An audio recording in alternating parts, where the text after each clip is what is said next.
Namaskar. Hello, everybody. This is Freedom Cole, and today I am with Ksanati, and we are going to talk about the upcoming Parashara conference, which is filled with a whole bunch of awesome astrologers. My guru, Param Guruji Sanjay Roth, will be lecturing, as well as his wife.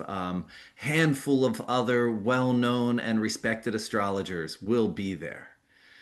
I myself, and I'm here with Kshanati. Kshanati is the organizer. Do we call you the organizer? Sure, host, organizer. Host, organizer. And how did you get organizing this? You were originally working with Dr. Dennis Harness. Is that this evolved from that? Yes. 100%. And thanks for having me here, Freedom. So essentially, what happened is, after lecturing in Sedona for some years, Dr. Harness kind of wanted to retire. And he said, well, I need some, young, energetic personality kind of take the torch. So he asked me to. And at the time, we were still coming back from coronavirus. And so I decided to take it virtual. And as a result, now the Parashara Conference is the most well-attended Jyotish conference in the United States, as well as Europe.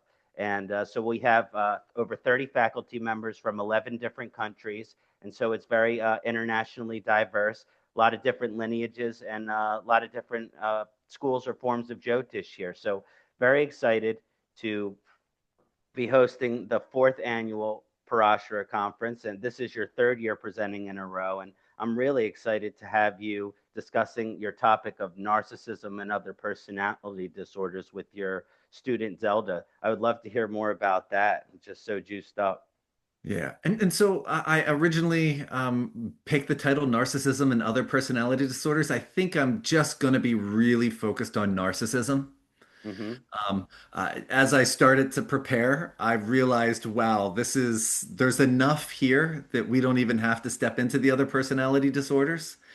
Um, I originally, just my backstory is I grew up in a household where my mother taught yoga, and so I grew up with this whole yogic framework and had some inner experiences where I was reading all the yoga books, and I got to go to yoga stores with my mom. We have this place called the Garland of Letters in Philadelphia.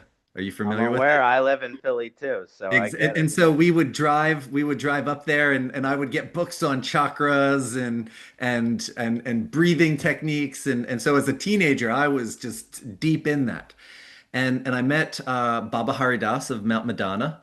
And he got me into Ayurveda. I went to Ayurveda school, ended up in India, working in a clinic. And as part of Ayurveda school, I learned about Jyotish and medical astrology. And I was like, I would say that I fell in love, but I just was devoured. My life became Jyotish. And I eventually met Param Guruji, Pandit Sanjay Rath, and I still studying. There's no end to, he's a fountain. He's a fountain that just does not stop pouring forth Jyotish. And, and but in that I started I did a bachelor's degree in psychology. I finished it in Hmm. 2.5 years while I was studying while I was going to Ayurveda school in Massachusetts, and then went to India for the internship. Went deep into the Jyotish realm, came back, started teaching, and realizing, wow, our words mean so much. Like everything we say has such an impact. And when you're doing Jyotish, you start tapping into these realms of the inner being of a human being where if you don't fully understand the mind and mental well-being and everything of that nature, you're gonna say the wrong things, you're gonna make mistakes, you're gonna hear them say things and not really understand what they mean. And so I went back to school. I got my master's in psychology, in clinical psychology. And I was working on my PhD. I was doing my dissertation during COVID, and my children, like schools closing down for the entire year and having three kids that I needed to homeschool while I was seeing clients and teaching classes. I put my PhD on the background and haven't picked it up just yet. It'll eventually get repicked up, but I did all the coursework and everything of that nature. So, and a lot of deep learning. I mean, when you add up all those years of schooling, that's 10 years of of schooling for psychology. And it was one of my things that I just feel is such a blessing is so many people they learn psychology and then they study Jyotish afterwards. I kind of did this mix where I got my foundation in psychology, went deep into the world of Jyotish, and then learned more psychology so that I was able to, as I was studying all the psychological disorders and problems, I had the Jyotish understanding. And I could be like, okay, so that's going on. Let me look at this chart, see how this shows up. Here's people with that disorder. Let me see how it shows up. Oh, that correlates to when Param Guruji says that person XYZ. And I'm like, oh, what he's calling this, the clinical world calls this disorder. And just getting, because he's not trained in the Western diagnosis, and the Western diagnosis has no clue of Jyotish, and there's just this real missing that happens between the two worlds. And so I was able to get into this world where seeing the two realms together. And one of my big future works and endeavors is bringing those worlds together so that they can each understand the other. And so many people, they're studying Jyotish and they're like, oh, I want to be able to incorporate this. But without the right details and knowledge, you're not able to really put your eye in the right direction to understand how it shows up. From the Western perspective and from the Vedic perspective, you see these combinations, and and you know, I'm going to be lecturing on narcissism. There's the combinations for narcissism, but if you don't understand what narcissism actually is, how it shows up in a person's life, how they treat a person, why they're treating a person, the developmental situation that arose within that, you can't really speak to it in the best way or the healthiest way. And not only do we have a person with narcissism, but often more is the people who have a narcissist in their life, where their parent or spouse is a narcissist. And so for them to understand how they're relating to their mother or to their father or to their spouse, to understand what are the qualities of this, and then how do we see it in the chart. It's really an amazing element when you can properly bring these two worlds together. And so that's my goal. And so this lecture is part of my deeper work that I'm doing, that my life path work of bringing these two worlds together. And what a beautiful conference that you're putting on with all these other incredible speakers to be sharing that kind of information. You know, it's a proper stage to present this kind of work. So thank you so much for creating this space. Thank you, Freedom. I'm so happy you're coming back this year. I loved your discussion of the unequal nakshatras with the map last year, and then this year you're really getting in some of this integrative work. And it's Yeah. so important to bring this integrative work so that it can be properly understood. The theme of this year, the conference is dispelling fear, and to get rid of ignorance is to dispel fear. And so I really think you're getting at the root of that. And I'm very grateful to have you doing that. So before I forget, Yeah. we'll list all everything in the comments and description here, but it's parasharaconference.com. It's November 20th to the 24th. Everything's on Zoom. And, fans of Freedom, members of his school, if you use the promo code SOL for Science of Light, that'll be 10.8% off all registration packages. And again, Freedom's going to be lecturing on Sunday, November 23rd from 2 to 4:30 in the afternoon using New York time, which is going to be about 11 to 1:30 in the afternoon Pacific time. So yeah, we hope you'll join us. And again, thanks for having this time together with me today to get us excited about your lecture and the conference.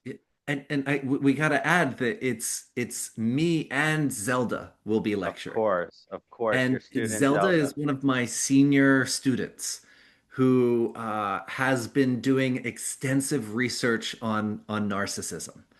And so that extensive research of really there's a seeing a combination, and then there's looking at 100 charts where you're seeing how, if it's in this sign is it showing up, how if it's in that sign is it showing up, how, all these different variations and permutations. And she's done an incredible amount of research. So I said, hey, I'm going to be lecturing on this. Let's do it together. So we'll be bringing it'll be a nice interaction between Zelda and I in sharing this information.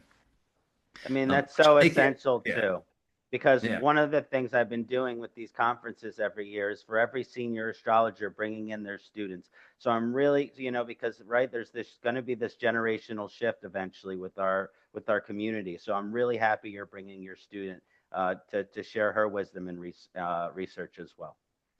And we do a lot of research. I have the whole Science of Light school, and one of the things I do is after the first year, they students do a research project where they collect 12 charts that all have the same condition. And it's not based on Jyotish, it's based on 12 people with ADHD, 12 people with breast cancer, 12 people with liver disease. And then we just take those 12 charts, and ideally it'd be great to have 120 charts, but for a student in the beginning it's enough just the 12 charts. And it's amazing. We will find things where 80% of the charts with that condition will have certain conjunctions and combinations that, and we have another student who's a data scientist, and he helps us with some of the stats sometimes. And it's like a 1 in 3,000 chance that 80% of people would have this, or just these really um, uh, rare combinations that because Mercury and Sun conjunction that's going to be in every it'll be in so many charts, right? Hmm. But then to have these other combinations of conjunctions and aspects and certain combinations, certain lords being afflicted, it's just amazing to see these disorders arise and things that aren't in texts. Like, and just as a small example, liver disease. Would you ever think that liver disease is a Moon Mars conjunction? Well, I would think Mars would be involved, but not But necessarily Moon Moon. Mars, who would Yeah. ever have thought Moon Mars? And that was one that I actually had to work backwards on. And I think it was 90% of the charts with liver disease, liver cancer particularly, had Moon Mars conjunction, except for Mm. one that had a parivartana between Moon and Mars. Hmm. So just these combinations are amazing that come out.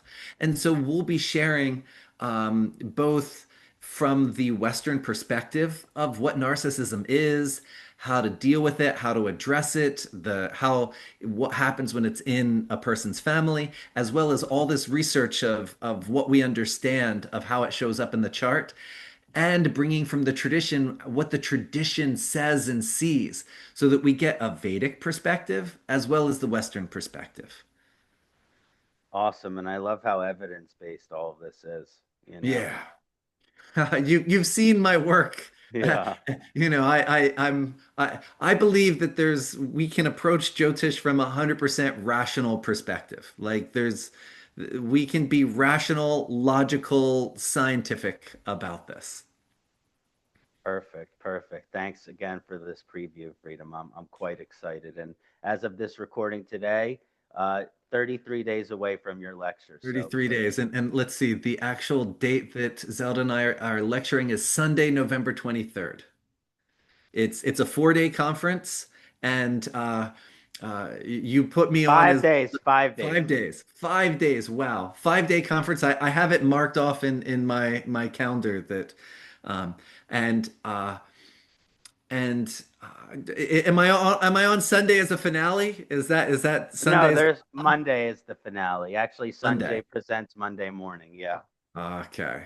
So of course, Sanjay being perfect. And Narasimha will be free will versus destiny and remedies. That's a topic. Wow. And Narasimha I love he's a researcher as well with everything Hmm. he does. So when he talks about free will versus remedies, that's going to be a good one. And Param Guruji is going to be talking about Gochara effect based on Dasha. It's so important. Some people separate Dasha and Gochara. You cannot I separate. The know. I Gochara know. changes depending on what Dasha you're in. And the Dasha is going to change depending on where the transits are. Right? It's so key. Totally. Oh my gosh, I can't wait for that one. Wow. Awesome. Anything else? Nope. Just super excited to have you back again this year, and looking forward to your lecture. Sounds great. Look forward to seeing you then. Namaste. Namaskar.